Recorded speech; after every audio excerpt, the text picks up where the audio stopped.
Good evening, everyone. This is Voices from World Citizen. I'm Cara Lu, host for today. Today, I'm in Charlotte's office. Charlotte is one of my clients. I actually don't know her story very well, so I'm very curious for hearing her story as well. Hey, Charlotte. Hey, Kara. How are you? Good, how are you? I'm good. So, would you like to introduce more about yourself? Sure. I grew up in Shanghai, and I was born in southwest part of China, a Muslim region. And then I studied and lived in United States and come back in 2016. And now I'm looking after this business development and branding of this high-end interior design firm. And that's why we know each other, actually. Yeah, I actually don't know you are grow up in a Muslim region. So is there any different experience because of different culture in that region? I don't know, I guess because I haven't lived in other part. So to me, there's not such a big difference. I see. But I have to say that people from my hometown, they're generally very warm-hearted. I would love to pay a visit sometime. You should. Yeah. And because the pandemic thing, even now we're still not get over. And would you like to share your experience? What you've been went through? At the beginning of lockdown, which is the end of January, I went on a vacation, which is our Chinese New Year. I went to Africa, Madagascar, and had an amazing trip over there. And then after I came back at the beginning of February, the lockdown started. So the city was like dead. Okay, and how you feel? I mean, from Madagascar back to Shanghai and found the lockdown immediately? During the trip, it was like really happy time. You got to see the different culture, other side of the world.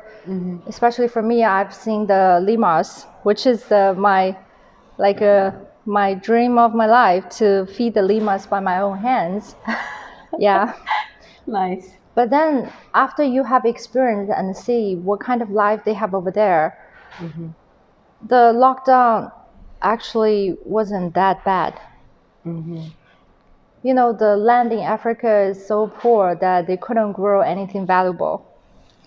So people are lack of even very simple living supplies. Like the kids were chasing us around and following the car and asking for water.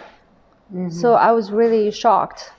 And then when I come back, I just feel like, wow, I have much more, even though in such a bad timing.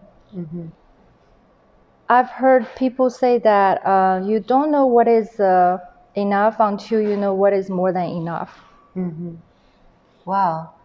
Actually, it also reminds me like we actually forgot to cherish what we have sometimes. True. Yeah, when we're living in our own way, and we forgot that there's so many people still need those basic things. Yes. Right. To always see the glass half full. Yeah.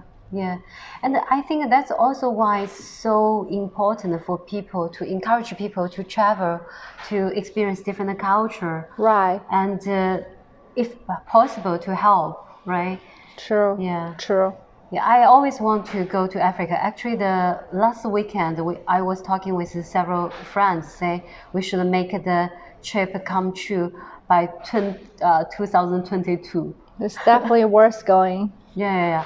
Because they are originally from Africa. They are now living in like Australia. Oh. And it's kind of like a South Africa. Yeah. Also like world citizens. Yeah. Exactly. Yeah, and how about the life when you're back to Shanghai? Is there any challenge because of the lockdown? Yeah, I would say there are a couple of challenges. One is like I got sick several times. Just not the coronavirus, just the regular flu or some fever. Because I was worried if I go out, they measure the temperature everywhere. And then the rumors going on in the group chats, on the medias. You see those negative stuff every day. That's also one of the hard part. But I believe there must be also quite a positive side as well. It's like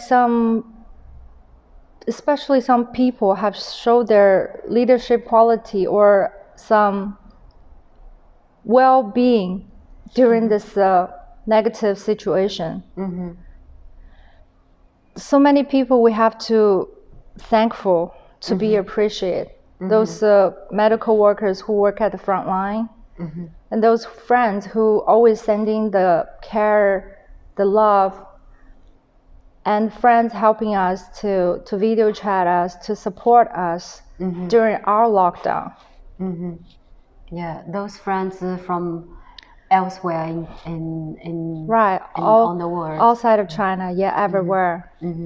Yeah, that also make me feel so, I feel pretty safe when I was in quarantine in Shanghai, because at that time I thought it just happened in China. If we control well, everything will be good again.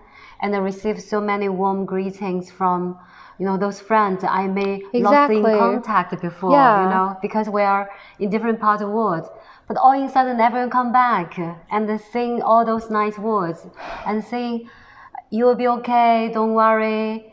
Yeah, and that's also why I feel so sad when it's happened elsewhere now, and I heard those voices for blaming for That's why. Yeah, that's a challenge. Yeah. I think that's why during this time we should give out our support to the rest part of the world. Yeah. I think that's to try to spread this spirit. Always stay positive during this negative situation. Yeah, exactly. And I hope by watching this video also helps. Like we can share more. Like, do you have any suggestion for those who are still in quarantine? Like when I was in lockdown, I tried to talk to people and friends sending me all different kind of entertainment sources, like Metropolitan Opera House was giving this free operas online, and also some European artists, musicians. They give. Oh, this Lady Gaga organized this world concert. Global Citizen. Right. Yeah. Global Citizen concert. I love it. I really love it. I know they got my favorite Chinese singer, Ethan. Yes. Yeah. There's a lot of talented people there, and it do give the positive power. I think positive energy somehow. Right. We should be able to show them how life could just go back to normal, life carrying on. Yeah. Just as what they did to us. Yeah. Even it's new abnormal, it's still like we can see. I think what I was shared earlier. In Chinese, crisis means we call it 危机. So it's a composite with two words, 危 and 机, danger and opportunity. Actually, I think that's also a way to express, no matter what the situation is, as long as we can see the positive side, we might find the opportunity and overcome it and maybe bring some good out of it, right? Good point. Yeah. And as this project is meant for a voice from ordinary people who believe in the world citizen, and you are actually be a good example because you've been, grow up in a different, in a place with different culture, also spend 7 years, right? 7 years in US. You must be, experienced a lot and embrace those differences. Would you like to share your idea about world citizenship? Sure. I think be a world citizen, you need to have a global view and then have an open mind and have a wide heart to be able to embrace the different culture, respect the difference, and try not to criticize as much Yeah, I totally agree with the wild heart. Oh, okay. That's very important. Be open-minded. Yeah, yeah. And so may I ask you, as long as like as soon as the COVID-19 ended, what will be the first thing you want to do? I guess travel. Travel. Okay. Yes, to keep go see the different part of the world, to keep learning, to keep have the heart even wider. Yeah, I think that's a great closing for today's interview.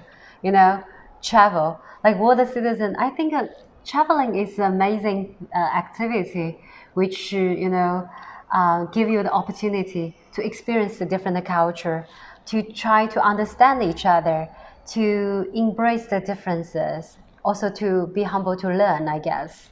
Yeah. Sure. Thank you very much, Charlotte. Thank you, Kara. Yeah, for your sharing. And thank you for watching. See you next time. See you.